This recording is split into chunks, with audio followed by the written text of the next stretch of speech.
तुमने कभी सुना कि बहुजन समाज के नेता ने कहा कि हमको हमारे दलित समाज ने वोट नहीं दिया तो बीजेपी जीत गई? आपने सुना? इनकी क्या मजाल के मुझे कहते हैं कि मुसलमान का वोट नहीं मिलेगा तो बीजेपी जीत जाएगी? क्या मुसलमान तुम्हारा कैदी है? क्या तुम उनके गुलाम हो? क्या तुम बहादुर हो? क्या तुम मर्द मुजाहिद हो? क्या तुम मोमिन हो? क्या तुम रसूलुल्लाह के गुलामों के गुलाम हो? तो फिर अब की बार इन जंजीरों को तोड़ दो मेरा भाई।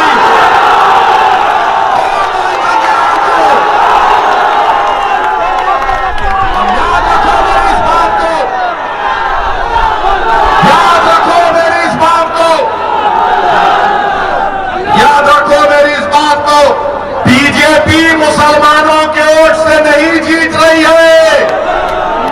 बीजेपी मुसलमानों के वोट से नहीं जीत रही है।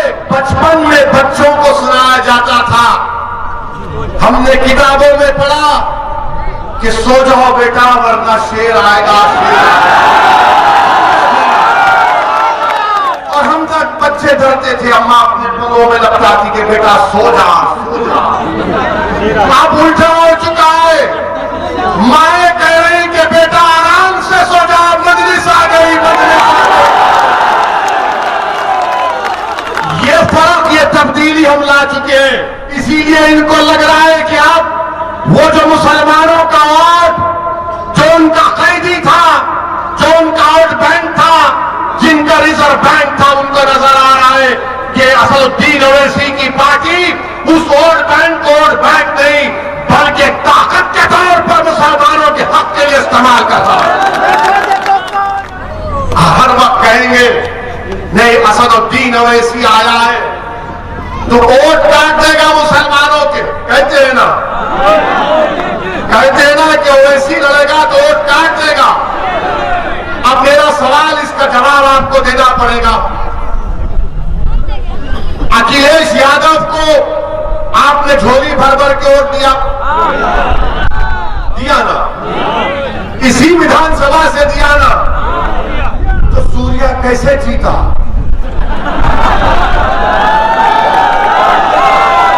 सूर्या कैसे जीता? तुम्हारी वोट से जीता या अखिलेश के लोगों ने वोट नहीं दिया? बताओ, सवाल का जवाब दो। तुमने सूर्या को वोट दिया, ये वो अनूप को वोट दिया, शर्माओ मत, बताओ। कितनों ने सपा को वोट दिया? हाथ उठाओ। शर्माओ ने, डरने की जरूरत नहीं, अल्लाह से डरो। अब आप ये अपने दिल से पूछो कैसे सूर्या जीत गया? मैं तो नहीं था ना, हम थे क्या? ये दाढ़ी वाला टोपी वाला तो नहीं था ना, तो फिर कैसे सूर्या जीत गया? कैसे जीता? ये जीता इसलिए क्योंकि अखिलेश भैया के लोग उसको अपना नेता मान लिए, उसको वोट दे दिए। और आपको बोला नहीं नहीं डालेंगे तो वोट जीत जाएंगे। डराया डराया। अब आपको फैसला करना है, डरने और घबराने की जरूरत नहीं है। और 2019 के पार्लियामेंट के चुनाव हुए, क्या बहन जी और अखिलेश मिलकर नहीं लड़े? लड़े ना, लड़े ना। कौन जीता यहां से? ये पार्लियामेंट का चुनाव कौन जीते?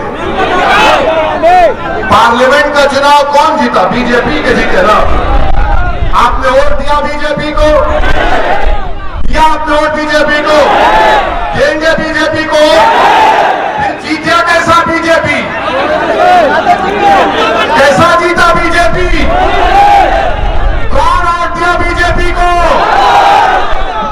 ये बात हम जब बोलते हैं तो समाजवादी, बीएसपी, बीजेपी, कांग्रेस सबकी रातों की नींद हराम हो जाती है।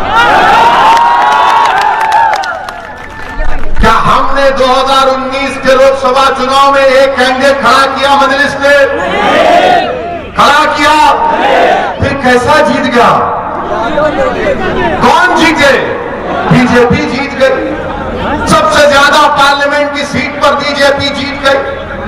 और ये आके बोलते ओवैसी लड़ेगा, वोट काटने के लिए लड़ा है। अच्छा, अब एक और सवाल का जवाब, जरा दूर से वहां से आवाज नहीं आ रही, अब इस सवाल का जवाब आप लोग देंगे।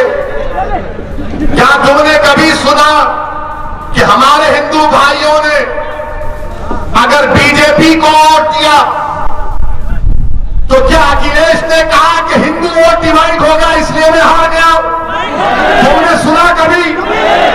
क्या तुमने कभी सुना कि बहुजन समाज के नेता ने कहा कि हमको हमारे दलित समाज ने वोट नहीं दिया तो बीजेपी जीत गई? आपने सुना?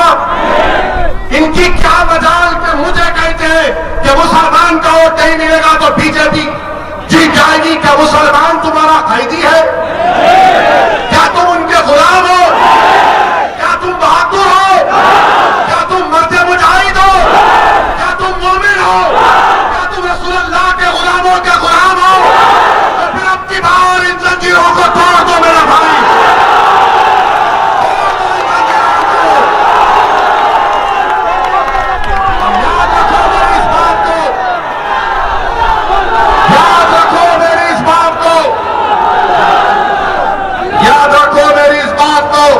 बीजेपी मुसलमानों के वोट से नहीं जीत रही है। बीजेपी मुसलमानों के वोट से नहीं जीत रही है। कितने वोट मिले मुसलमानों के बीजेपी को मालूम आपको? 2014 में 6% पूरे मुल्क में, 19 में 6%। मगर हम नहीं दे रहे हो तुमको, वो कैसा जीत रहा है? बता इसलिए रहा हूं क्योंकि मेरे जाने के बाद ये समाजवादी के, बीएसपी के, कांग्रेस के सब लोग ये बड़े पहलवान आएंगे। उसकी बात का यकीन नहीं करना जो टोपी और दाढ़ी लंबा है, उसकी बात का यकीन नहीं करना।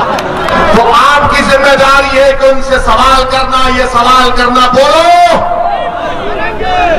अगर अखिलेश यादवों का वोट बीजेपी को पड़ गया तो अखिलेश ने नहीं कहा कि यादव समाज ने मुझे वोट नहीं दिया तो बीजेपी जीत गई। मगर अखिलेश यादव और बीएसपी कहते हैं कि मुसलमान हमको वोट नहीं देगा, मुसलमान अगर ओवैसी की बात में आएगा तो बीजेपी जीत जाएगी। अरे तुम यादवों को नहीं कहते, तुम हमारे हिंदू भाइयों को नहीं कहते और मुझसे कहते हो। क्या समझकर तुम कहते हो मैं कि मुसलमान तुम्हारा कैदी है? क्या मुसलमान तुमसे डरता है?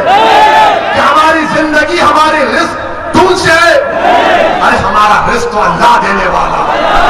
हमारी जिंदगी की गारंटी संविधान देता है, जिसको बाबा साहब अम्बेडकर ने बनाया। संविधान देता है आपको अपनी जिंदगी की गारंटी। एक इंसान की राइट टू लाइफ भारत के संविधान में एक फंडामेंटल राइट है। मगर ये अब आएंगे नहीं, ओवैसी की वजह से बीजेपी जीतती है। एक और हकीकत बता रहा हूं, पूरे पार्लियामेंट के चुनाव में हमने सिर्फ 3 पार्लियामेंट की सीट लड़ी। कौन सी? हैदराबाद, बोलो, औरंगाबाद और किशनगंज। इन 3 में 2 में हमको कामयाबी मिली। हैदराबाद की आवाम का लब्बल लाखों सलाम, हमने बीजेपी को हराया। मोदी भी आए थे मेरे लिए, मुझे हराने के लिए मोदी भी आए थे, अमित शाह भी आए थे, मगर दाल नहीं गली। औरंगाबाद, महाराष्ट्र, ये भी सुनो, याद रखो, ये जब आएंगे मेरे जाने के बाद, मेरे नौजवानों रिकॉर्ड करना इसको, व्हाट्सएप पे डालोगे ना, फसाद बुक पे डालोगे, फेसबुक नहीं है, फसाद बुक है, ट्विटर पे डालोगे, इंस्टाग्राम पे, सब पे डालना ये बात। ओवैसी के सवालात। औरंगाबाद में 21 साल का शिवसेना का एमपी था, 21 साल का। किसने हराया उसको? कांग्रेस ने हराया नहीं, मजलिस-ए-इत्तेहाद मुस्लिमीन ने उसको हराया और इम्तियाज जलील को वहां कर अपने पार्लियामान बनाया। अब बचा तीसरा किशनगंज, वहां पर मजलिस को 3 लाख वोट मिले। अख्तर ईमान हमारे बिहार के प्रदेश के सदर है, 3,25,000 नीतीश कुमार की पार्टी को मिले और 3,50,000 कांग्रेस को मिले। बीजेपी नहीं जीती वहां पे। अब आप बताइए कि जहां मैं लड़ता हूं बीजेपी नहीं जीतती, मगर ये लोग तुमको डरा रहे हैं ओवैसी आएगा तो ऐसा होगा। मैं ये तमाम सेकुलर पार्टी से कहना चाह रहा हूं, बचपन में बच्चों को सुनाया जाता था, हमने किताबों में पढ़ा कि सो जाओ बेटा वरना शेर आएगा, शेर आएगा। और हम तक बच्चे डरते थे, अम्मा अपने पलों में लपटाती कि बेटा सो जा, सो जा। अब उल्टा हो चुका है, माए कह रही कि बेटा आराम से सो जा, मजलिस आ गई, मजलिस आ गई। ये फर्क, ये तब्दीली हम ला चुके हैं। इसीलिए इनको डर होने लगा है, इसीलिए इनको लग रहा है कि अब वो जो मुसलमानों का वोट, जो उनका कैदी था, जो उनका वोट बैंक था, जिनका रिजर्व बैंक था, उनको नजर आ रहा है कि असदुद्दीन ओवैसी की पार्टी उस वोट बैंक को वोट बैंक नहीं बल्कि